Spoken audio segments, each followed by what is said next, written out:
Mga kababayan, huwag nyo nang hanapin ang mga pulis sa presinto sapagkat kami ay nasa inyo ng mga telepono. Dial 911, darating kami sa loob ng 5 minuto. Lilingkod sa bawat Pilipino at magbibigay ng tamang impormasyon para sa tahimik at maayos na Pilipinas. Police News Network, alagad ng batas, tagapagtaguyod ng balitang pulis, sandigan ng mamamayan, patnubay ng katotohanan. Kampo Krame, maghahatid ng pinakahuling kaganapan at nagbabagang balita. Ito ang PNN Police News Network. At ngayon, ang inyong mga tagapagbalita. Magandang araw, Bagong Pilipinas. Kami ang inyong alagad ng batas, tagataguyod ng Balitang Pulis. Patrolwoman Ronalyn Tanggiak mula sa Regional Mobile Force Battalion ng NCRPO. At ngayong araw, makakasama po natin bilang co-host si Seaman First Class Miko Lim mula sa Philippine Navy. Magandang araw po sa inyo, sir. Magandang araw din po, ma'am. Bago po ang lahat, nais ko lang po magpasalamat sa Philippine National Police sa pagbibigay ng oportunidad na kami po ay inyong makasama dito sa inyong programa. Kami po ay maghahatid na sa inyo ng tamang balita, kwento ng pulis at serbisyo para sa mamamayan. At ito ang PNP News Online. Ang pangunahing balita ng Police News Network, alagad ng batas, tagataguyod ng Balitang Pulis.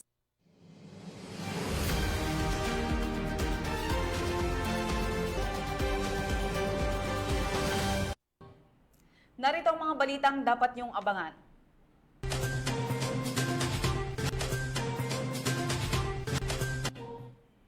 ₱20.4 milyong pisong halaga ng shabu na sabat sa Mandaue City, Cebu.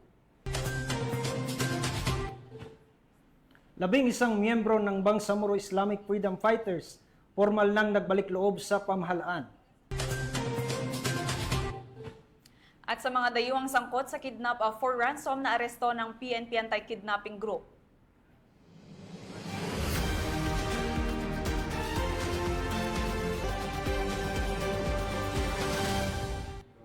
Narito ang mga balitang hatid ng ating PNN correspondents mula sa iba't ibang panig ng bansa.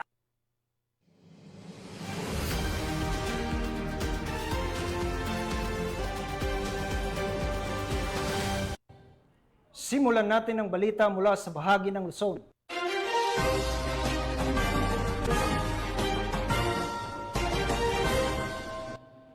Matagumpay na naaresto ng Philippine National Police Anti-Kidnapping Group ang mga foreign national na sangkot sa kasong kidnap for ransom na naganap noong July 1, 2025 sa Metro Manila.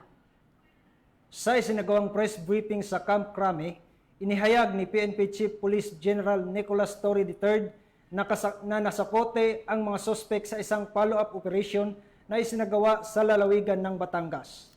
Bukod sa pagkakaaresto sa mga dayuhang suspek, na-recover din sa kanila ang mga sasakyang ginamit sa krimen na posibleng magsilbing mahalagang ebidensya sa isinagawang investigasyon.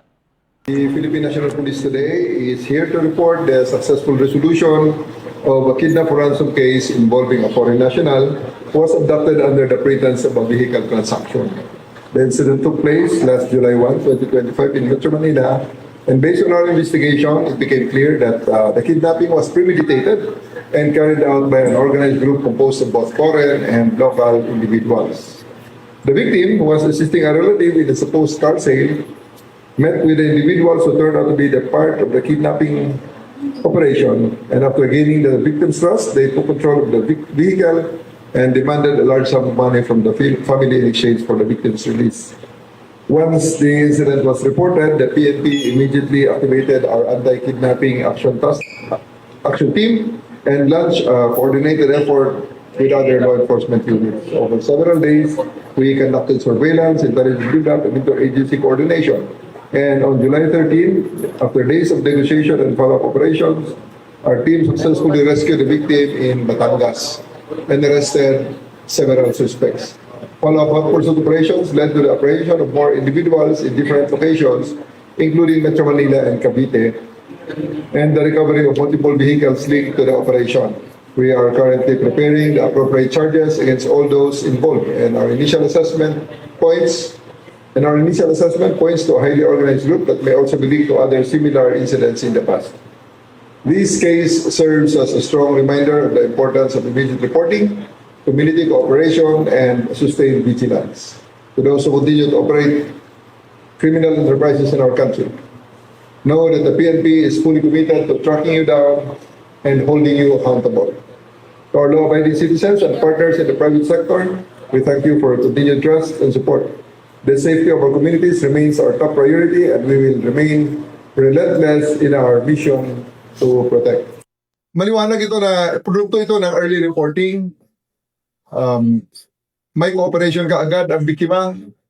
Though may mga negotiations na ginawa sila, pero eventually they trusted us and gave us the confidence and support. Kaya nagawa namin ito na mahuli talaga itong 12 ang tao natin dito. 12, 6 na foreigners at 6 na Pilipino ang nahuli natin dito.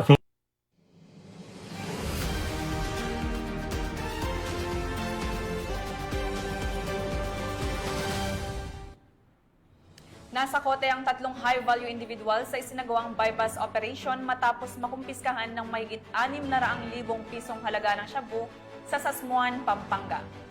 Ang matagumpay na operasyon ay bahagi ng pinaigting na kampanya ng PNP kontra iligal na droga alinsunod sa direktiba ni Chief PNP Police General Nicolas Torre III. Ang report mula kay Patrolwoman Jelly Peña. Isang matagumpay na anti-illegal drug operation ang sinagawa ng mga operatiba ng Police Regional Office 3 na nagresulta sa pagkakaaresto ng 3 high-value individuals na sangkot sa pagbebenta at pag-iingat ng pinagbabawal na gamot na nagkakahalaga ng mahigit 600,000 pesos sa kahabaan ng Jupiter Street, Barangay San Nicolas II, Sasmuan, Pampanga, bandang 1:00 ng madaling araw nito lamang 11 ng Hulyo taong kasalukuyan. Ang operasyon ay pinangunahan ng Regional Police Drug Enforcement Unit 3 sa pangunguna ni Police Major Arvin E. Hosmilio, hepe ng naturang unit, katuwang ang Regional Special Operations Group, Provincial Intelligence Unit ng Pampanga at Sasmuan Municipal Police Station. Kinilala ang mga naarestong suspect na sina alias Ed, 43 anyos, construction worker at kanyang live-in partner na si alias Roma, 30 anyos, walang trabaho, at alias Aaron, 34 anyos, isang seaman, kapwa mga residente ng nasabing lugar. Ang operasyon ay resulta ng matyagang intelligence build-up laban sa mga high-value individuals na sangkot sa illegal drug trafficking sa rehiyon. Sa isinagawang bypass operation, nasamsam mula sa mga suspect ang mga sumusunod na ebidensya, 10 heat sealed sachet at isang malaking sachet ng hinihinalang shabu, 3 1,000 peso bill na ginamit bilang mark money, mga pera sa iba't ibang denominasyon, isang cellphone at iba pang drug paraphernalia. Ang kabuwang tinatayang dami ng nakumpiskang hinihinalang shabu ay umabot sa 95.5 grams na may katumbas na standard drug price na 649,400 pesos. Ang inventaryo at pagmamarka ng mga nakumpiskang ebidensya ay sinagawa sa lugar ng insidente sa presensya ng mga naarestong suspect at mga saksi. Ipinaalam sa mga suspect ang kanilang karapatan alinsunod sa Miranda Doctrine at agad na dinala sa tanggapan ng RPDEU para sa kaukulang dokumentasyon at disposisyon. Sila ay sasampahan ng mga kasong paglabag sa Section 5 at Section 11 ng Republic Act 9165 o ang Comprehensive Dangerous Drugs Act of 2002. Ang matagumpay na operasyon na ito ay patunay ng mas pinaigting na kampanya laban sa iligal na droga ng mga kapulisan ng Police Regional Office 3 sa ilalim ng pamumuno ni Police Brigadier General Ponce Rogelio I. Peñones Jr., Regional Director, alinsunod sa direktiba ng pamunuan ng PNP na supilin ang paglaganap ng iligal na droga sa mga komunidad. Mula dito sa Police Regional Office 3, ako ang inyong PNN Correspondent, Patrolwoman Jilly Advincula Peña, alagad ng batas, tagataguyod ng Balitang Pulis. Maraming salamat, Patrolwoman Peña. Walang kawala sa kamay ng batas ang isang lalaki na kabilang sa listahan ng Regional Most Wanted Person matapos itong masakote ng mga operatiba ng Apayao Police Provincial Office sa bisa ng warrant of arrest sa kasong paglabag sa Republic Act 9165 o ang Dangerous Drugs Act of 2002. Patrolwoman Jesly Sabado sa report. Ng Apayao PNP ang number 5 topmost wanted person, regional level, dahil sa paglabag sa Republic Act 9165 o ang Comprehensive Dangerous Drugs Act of 2002 sa isang operasyon na isinagawa sa Barangay Poblasyon, Kalanasan, Apayao, Kamakailan. Ayon kay Police Colonel Arnold Dirasote, Provincial Director ng Apayao PPO, ang nasabing operasyon ay matagumpay na naisagawa sa pangunguna ng Kalanasan Municipal Police Station, katuwang ang Provincial Intelligence Unit, Provincial Investigation and Detection Management Unit ng Apayao PPO, Regional Intelligence Division ng PROCAR, Regional Intelligence Unit 14 at ang 15 5th Maneuver Company ng Regional Mobile Force Battalion 15. Isinagawa ang pag-aresto sa bisa ng warrant of arrest na inilabas ni Honorable Judge Marvin Paduyaw Aniceto ng Regional Trial Court Branch 26 Luna, Apayao noong Hunyo 19, 2025 para sa paglabag sa Section 11 ng RA 9165 na may inirekomendang piyansa na 200,000 pesos. Dinala ang akusado sa Kalanasan MPS para sa kaukulang dokumentasyon at tamang disposisyon bago ito i-turn over sa kinauukulang hukuman. Ang tagumpay ng nasabing operasyon ay patunay ng patuloy na dedikasyon ng kapulisan sa pagtugis sa mga wanted na personalidad at sa kanilang pangako na panatilihin ang kapayapaan at kaayusan sa rehiyon. Mula dito sa Rehiyon Cordillera, akong yung PNN correspondent, Patrolwoman Jesly Sabado, alagad ng batas, tagataguyod ng balitang pulis. Maraming salamat, Patrolwoman Jesly Sabado sa report. Hindi nakalusot sa bitag ng operatiba ang dalawang high-value individual matapos maaresto sa ikinasang bypass operation ng Northern District Drug Enforcement Unit at Philippine Drug Enforcement Agency sa Caloocan City. Nakatutok dyan si Patrolwoman Ivy Corporal. Arestado ang dalawang high-value individual sa isinagawang bypass operation ng pinagsanib na puwersa ng Northern Police District, District Drug Enforcement Unit at Philippine Drug Enforcement Agency sa Barangay 133, Caloocan City, dakong alas 4:45 ng madaling araw nitong Hulyo 11 taong kasalukuyan. Kinilala ang mga sospek na sina alias Bac, 67 anyos na babae at residente ng Caloocan City at alias Takoy, 46 anyos at residente ng mismong lugar. Nakumpiska sa mga sospek ang tinatayang 75 gramo ng hinihinalang shabu na may halagang humigit kumulang 510,000 pesos. Ang mga naarestong sospek ay mahaharap sa kasong paglabag sa Section 5 at 11, Article 2 ng Republic Act 9165 o mas kilala bilang Comprehensive Dangerous Drug Act of 2002. Mula dito sa Camp Bagong Diwa, Bikutan, Taguig City, ako po ang inyong PNN correspondent, Patrolwoman Ivy Corporal, alagad ng batas, tagataguyod ng balitang pulis. Maraming salamat, Patrolwoman Corporal. Sa patuloy na dikain ng kapulisan na magsilbi sa katuwang sa komunidad, matagumpay na isinagawa ang 3 araw na medical and dental mission sa La Union. Sa ilalim ng programang Serbisyong Bayanihan, katuwang ang lokal na pamahalaan ng government organization na Confederate Sentinels of God. Yan ang balitang inihatid ni Police Corporal Joanna Marie de los Santos. Matagumpay na isinagawa ng local government unit, Confederate Sentinels of God Incorporated at Philippine National Police ang ginanap na 3-day medical and dental mission sa munisipalidad ng Bagulin, Burgos at Tubao, La Union na nagsimula nito lamang Biyernes, Hulyo 11 ngayong taon. Pinangunahan ni Police Lieutenant Colonel Francisco B. Cacas Jr., Officer in Charge ng Regional Police Community Affairs and Development Unit 1, ang delegasyon ng PNP na nagbigay ng police assistance sa buong aktibidad. Ang serbisyong bayanihan na ito ay suportado ni na Congressman Dante Garcia ng 2nd Distrito ng La Union, Honorable Kenneth Paulo C. Tireng ng KM ngayon na, mga alkalde ng nasabing bayan, at iba pang miyembro ng CSG na pinamumunuan ni FDR Alvin Constantino. Asahan po nila na tuloy-tuloy po ang paglapit po natin ng mga serbisyo po sa ating mga kababayan at sana po hindi po sila magsawang umattend po sa ating mga medical declaration para po ma-maximize po natin at maibigay po natin yung tulong sa kanila. And maraming salamat po sa lahat, mga volunteers, mga personal po ng PNP sa pagtulong po at pagsuporta po sa ating mga programa po kaya po ng medical declaration. Sa ngalan po ng ating Chief PNP, Nicolas Torre III, ng PICAG, Brigadier General Marvin Saro, at lahat ng community relations ng PRO1 at support unit ng PICAG dito sa 2nd District of La Union. Maraming salamat po sa inyong partisipasyon. Napakalaki po ng parte at halaga ng kapulisan kasama ang sibilyan sa pagtutulungan upang iangat ang maralitang kababayan. Maraming salamat po sa inyo. Umabot sa humigit kumulang 2,000 benepisyaryo ang nabigyan ng libreng medical at dental consultation, kabilang na ang pamamahagi ng libreng gamot.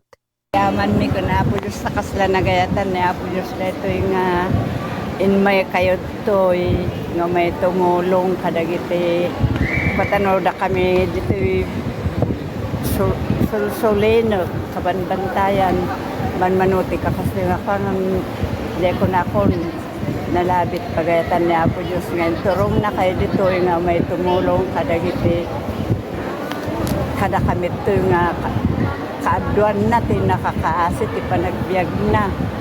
Kat siyempre wada masakit kada kami awan makabaulan mi pan kami ti ospital awan kwarta mi ako anyang itong palmi. Nagsagawa rin ang PNP ng pamimigay ng flyers na naglalaman ng crime prevention tips, LCAC at PNP Isumbong hotlines.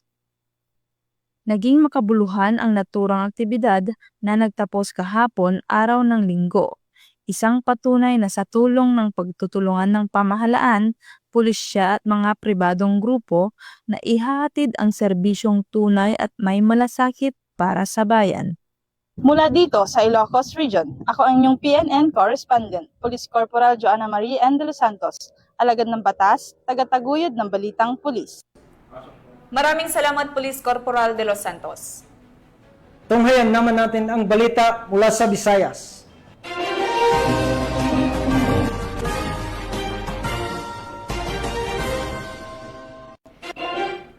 Hindi na umabot sa mga lansangan ang malaking bulto ng iligal na droga matapos masabat ng mga otoridad ang tinatayang 20.4 milyong halaga ng hinihilang shabu mula sa isang dalagang suspek sa Mandaue City, Cebu. Sa isinagawang bypass operation ng mga operatiba ng PNP at PDEA, naaresto ang naturang suspek na umano'y sangkot sa malawakang distribusyon ng droga sa Central Visayas. Magbabalita dyan si Patrolwoman Flora May Asares. Huli at sinagawa matapos itong mahuli 24 milyong halaga ng shabu sa isinagawang bypass operation ng mga operatiba sa sitio Maharlika, Barangay Tipolo, Mandaue City, Cebu, nitong ika-11 ng Hulyo taong kasalukuyan. Kinilala ni Police Lieutenant Colonel Mark Gifter Sukalit, Chief, City Intelligence Unit, City Drug Enforcement Unit, Mandaue City Police Office, ang suspect na si alias Marie, 18 anyos, isang high-value individual, na residente ng General Jean Street, Barangay Sawang, Salero, Cebu City. Ayon sa ulat, bandang alas 12:30 ng madaling araw, nang isinagawa ang nasabing operasyon ng mga operatiba ng CIU-CDU-MCPO, RID-7, PDIG-7 at PDEA-7 na humantong sa pagkakaaresto sa sospek. Kabilang sa mga nakumpiskang ebidensya ang 13 pakete na naglalaman ng hinihinalang shabu na may timbang na mahigit kumulang 3 kilo at may standard drug price na 20,400,000 pesos, isang backpack, Samsung na keypad cellphone at buy bust money. Ang nasabing sospek ay kasalukuyang nasa kustodiya ng nasabing tanggapan at mahaharap sa kasong paglabag sa Section 5 at 11, Article 2 ng RA 9165 o Comprehensive Dangerous Drugs Act of 2002. This significant bust highlights ongoing efforts to combat illegal drug trafficking in the region, a continuing priority for law enforcement agencies in Cebu. As the operations unfolded, authorities made clear their commitment to ridding the streets of illegal substances and dismantling drug syndicates. City Director Acosta Jr., in his statement, emphasized the importance of cooperation and vigilance in the fight against illegal drugs. He said that we should remain committed to our mission of ensuring the safety and well-being of our communities. The arrest of individuals involved in the drug trade is a direct result of our collaboration with various agencies. This success sends a strong message that drug-related activities will not be tolerated in Mandawi City. Authorities urge the public to remain vigilant and report any suspicious activities to local law enforcement to help continue the fight against illegal drugs. Mula dito sa Central Visayas, ako ang inyong Police News Network correspondent, Patrolwoman Flora May Azares, alagad ng batas, tagataguyod ng Balitang Pulis. Maraming salamat, Patrolwoman Azares.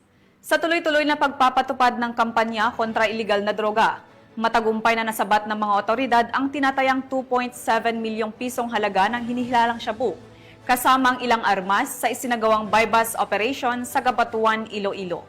Nakibalita dyan si Patrolwoman Lynette Sablon. Sa patuloy na kampanya ng Police Regional Office 6 sa ilalim ng direktiba ni Police Brigadier General Josefino Diligan, Acting Director ng PRO6, laban sa iligal na droga, 4 na hinihinalang tulak ng droga, kabilang ang isang menor de edad ang naaresto sa isang matagumpay na buy-bust operation sa Barangay Hanipaan, Ulo, Cabatuan, Iloilo. Nito lamang 11 ng Hulyo, taong kasalukuyan. Umabot sa higit kumulang 400 gramo ng hinihinalang shabu na may tinatayang halaga na 2,720,000 pesos ang nasabat mula sa mga suspect. Kinilala ang mga suspect na si alias Vince, 44 na taong gulang, taga-barangay Damoong Haniway, Iloilo, na itinuturing na high-value individual, si alias Kaloy, 32 anyos, taga-barangay Hanipaan, Cabatuan, Iloilo. Isa ring high-value individual, si alias Joyce, 20 anyos, taga-barangay Kadagmayan Sur, Santa Barbara, Iloilo, na kabilang si street-level individuals at isang menor de edad. Kasama sa mga nakupiskang ebidensya mula sa mga suspect, ang 32 heat-sealed plastic sachet na naglalaman ng puting kristal na pinaniwala ang shabu, buy-bust money at proceeds money, isang caliber 38 na baril, isang 12 gauge pistol type na baril, isang homemade 12 gauge shotgun, mga bala ng caliber 38 at 12 gauge at ibang pang non-drug items. Ang operasyon is nagawa sa tulong ng pinagsanib na pwersa mula sa mga operatiba ng Regional Police Drug Enforcement Unit 6, PIDEG, SOOU6, PDEU Iloilo PPO, Cabatuan MPS at RMFB6. Kasalukuyang nasa kusudiyan ng pulisya ang mga suspect at sasampahan ng kasong paglabag sa RA 9165, ang Comprehensive Drugs Act of 2002 at RA 10591 o Comprehensive Firearms and Ammunition Regulation Act. Patuloy ang PNP sa kanilang walang humpay na kampanya kontra iligal na droga at kriminalidad upang masiguro ang isang ligtas at maayos na pamayanan para sa bawat Pilipino. Mula rito sa Western Visayas, ako ang PNN correspondent, Patrolwoman Lynette Sablon, alagad ng batas sa kataguyod ng Balitang Pulis. Maraming salamat, Patrolwoman Sablon. Narito naman ang mga balita mula sa bahagi ng Mindanao.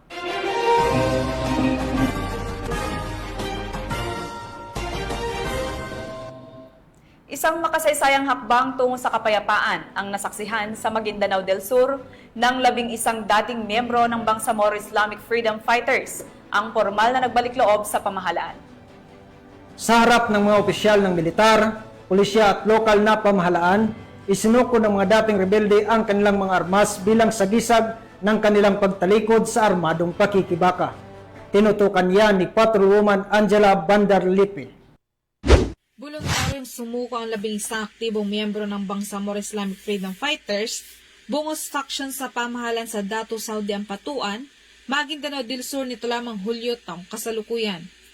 Iprenesenta ang mga dating ekstremistang grupo sa PNP at 61st Brigade at tumanggap ang maito ng cash assistance, tigisang sako ng bigas at livelihood program galing sa lokal ng pamahalan ng Maguindanao del Sur at Mafar Bar. Kasabay ng kanilang pagbalik loob ang pagsuko ng kanilang matataas ng kalibre ng armas, kabilang isang M653 rifle, isang M200 grenade launcher, isang M16 rifle, isang caliber 50 Barrett sniper rifle, isang 7.62mm sniper rifle, isang M1 carbine, dalang M1 Garand rifle, 7.62mm single shot muzzle, isang M79 grenade launcher, at isang 9mm Uzi bilang simbolo ng kanilang sinseridad at lubusang pagbabalik loob sa pamayanan at pamahalaan kasabay ng kanilang pakikiisa sa adhikaing pangkapayapaan. Anila, ang walang patid na PNP at military operations, kahirapan, gutom at ang panawagan ng kanilang mga pamilya at mga lokal na opisyal ang nagtulak sa kanila upang sumuko at magbagong buhay. Ang pagbalik loob ng mga dating miyembro ng BIFF Bongos Faction ay isang patunay ng matagumpay na pagsikap at pagtutulungan ng kasundaluhan, kapulisan at lokal na pamahalaan sa lugar na siya nagpapakita na epektibong implementasyon ng mga programa ng pamahalaan na maibalik sa pamayanan at mabigyan ng pangalawang pagkakataon ng mga dating lumaban sa gobyerno upang maging produktibong miyembro ng pamayanan, kapili ang kanilang pamilya at mahal sa buhay.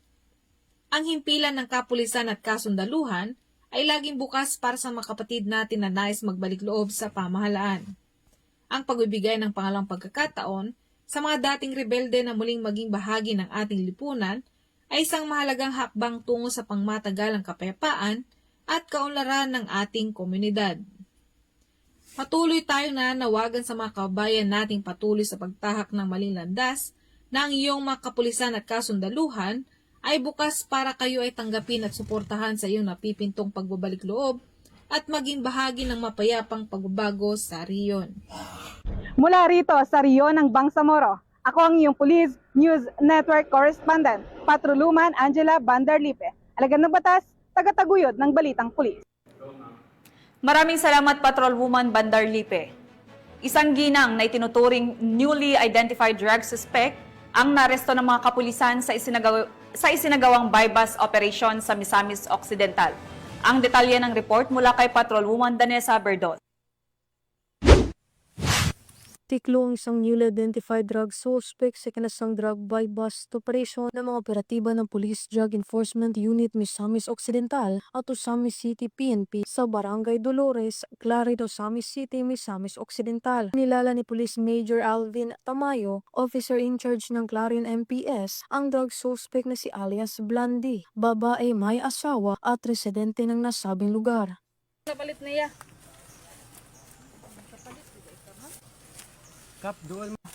Gidakop sa salaot sa pamaligag mo ang illegal nga droga. Ikaw na katungod sa pagpakahilom. Tanan nimong gipangsulti mahimo kaning pabor o laban kanimo bisag asang korte sa Pilipinas. Sa kinasang drug bypass operation ng mga operatiba ng Clarin Municipal Police Station at Provincial Drug Enforcement Unit ay nasamsam ang 6 na pakete ng hinihinalang shabu at isang 500 peso bill na ginamit bilang bypass money. Tisyo siya dayon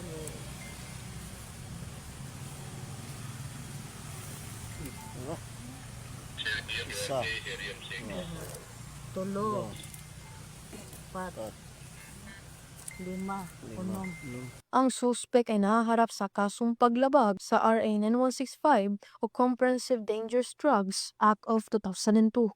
Mula dito sa Camp Capistrano, Gusa, Cagayan de Oro City, ako ang inyong Police News Network Correspondent, Patrolwoman Danessa Berdos, alagad ng batas, tagataguyod ng Balitang Pulis.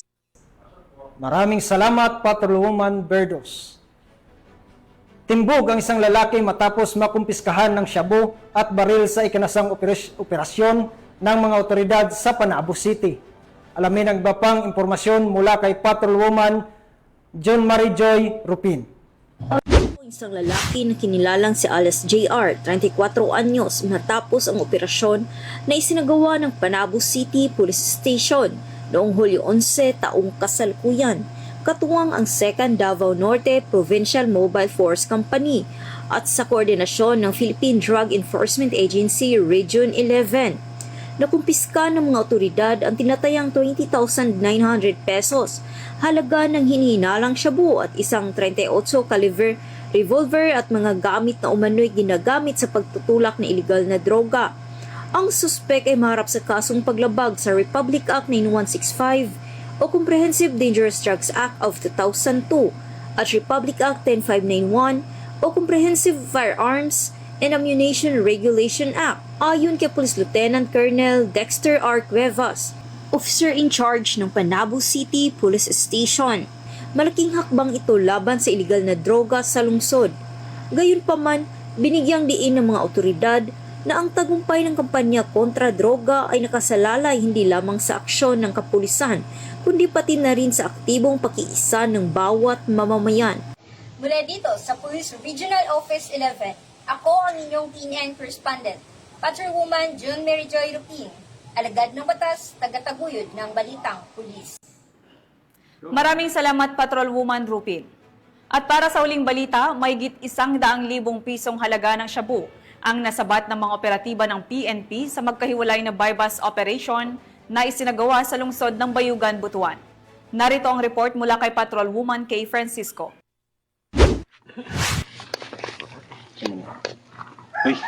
Nasabat ng Police Regional Office 13 ang mahigit 100,000 piso ng halaga na hinihinalang shabu sa dalawang magkahiwalay na operasyon laban sa ilegal na droga sa mga lungsod ng Bayugan at Butuan City, Caraga Region.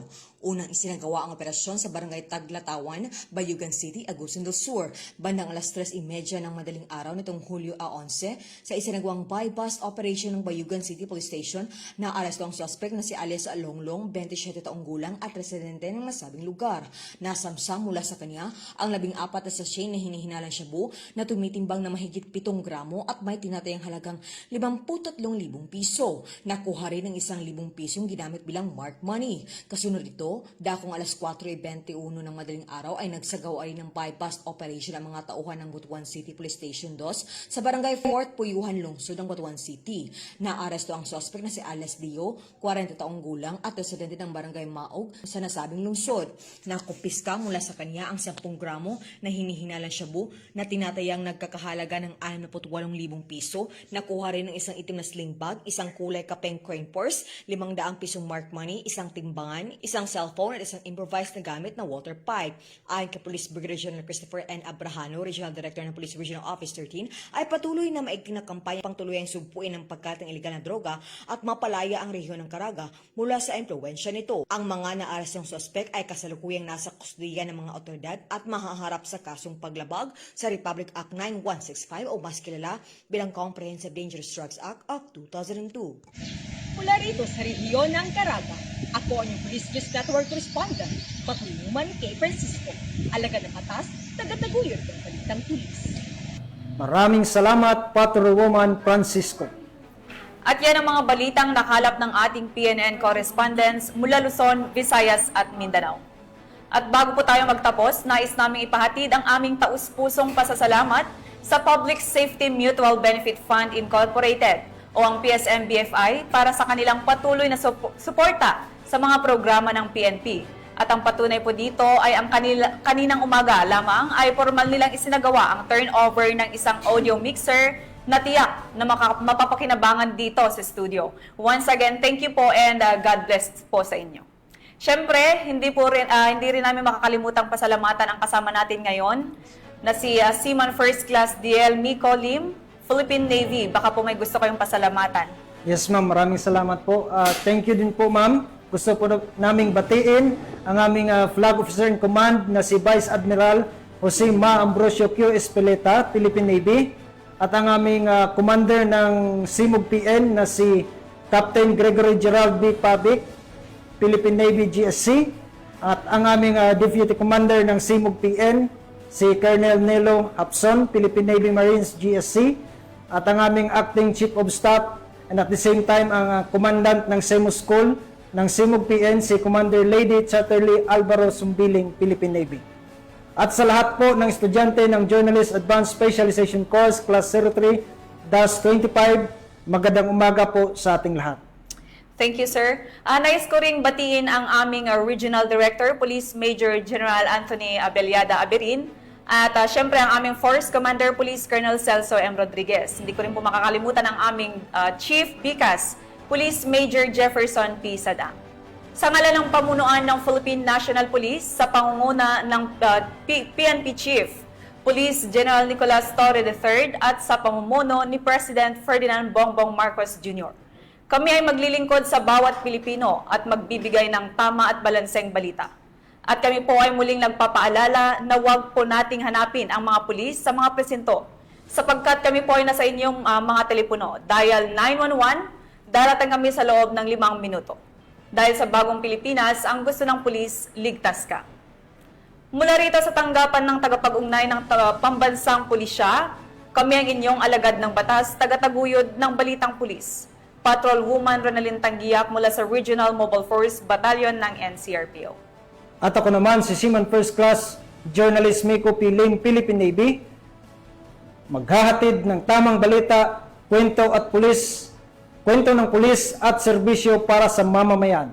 Ito ang PNP News Online, Ang pangunahing balita ng Police News Network.